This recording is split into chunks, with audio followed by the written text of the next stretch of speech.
Brian with sunfireammo.com here, and I've been catching a lot of static about my TK35 benchtop review.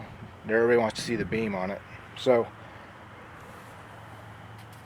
I'm going to show that to you in this video, but just for reference,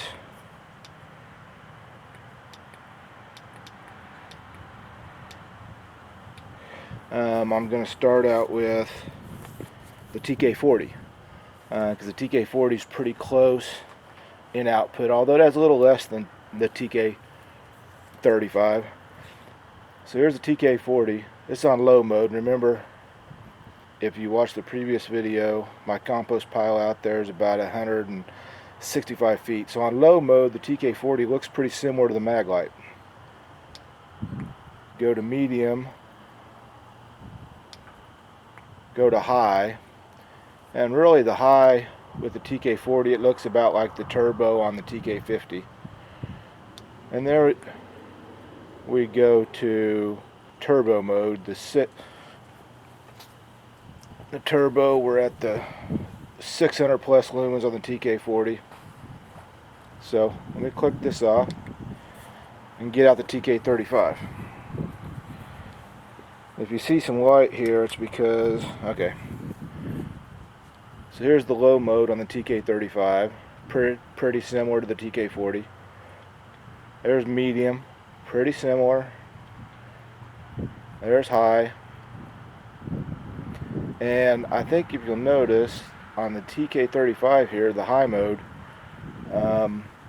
it seems like it has a wider pattern, more evenly dispersed light.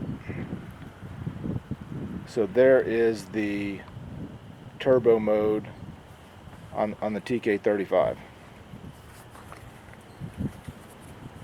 And in turbo, you know, the TK35 is putting out 820 lumens. So let me click this off here, and I'm going to click over to the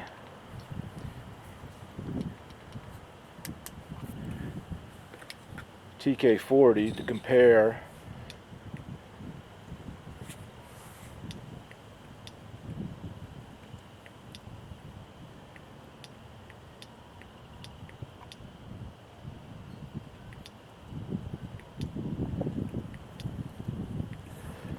So there's the high mode on the TK40, which is 630 lumens. And if you look, it seems like the beam on the TK40 is more concentrated in the center there, and the spill you get out is not as bright. So we'll switch off there and we'll go back over to TK35. There's TK35. Like I said, the spill seems a lot brighter, and you can definitely see the difference between the two lights.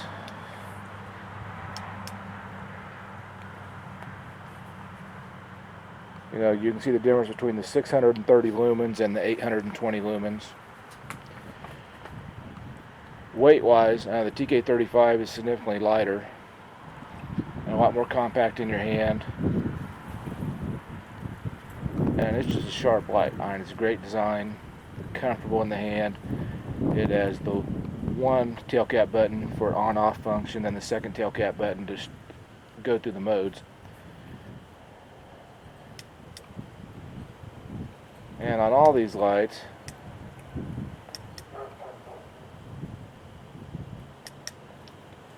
if I get the right button here, all these lights on the TK35 and the TK40 in low mode, they both put out significantly more light than a 3-cell D mag light.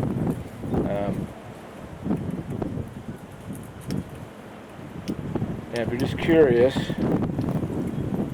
you get on high here,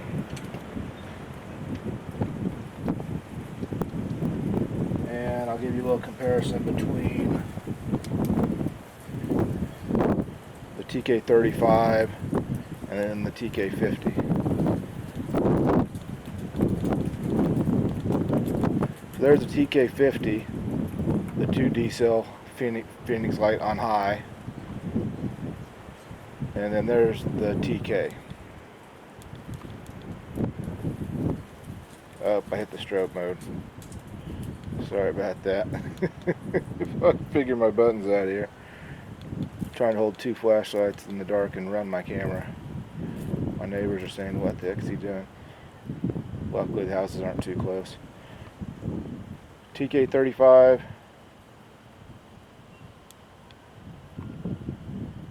TK40.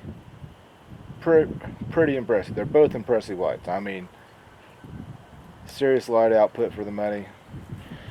Can't go wrong with the Fenix lights. They're all tough.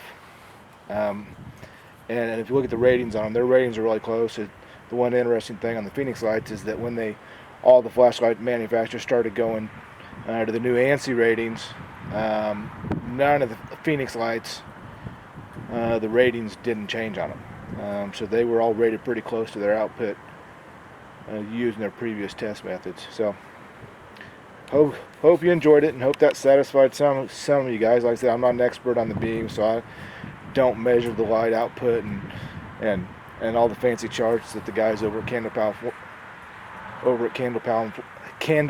Foremans do. But at least give me an idea of what it looks like out in the real world.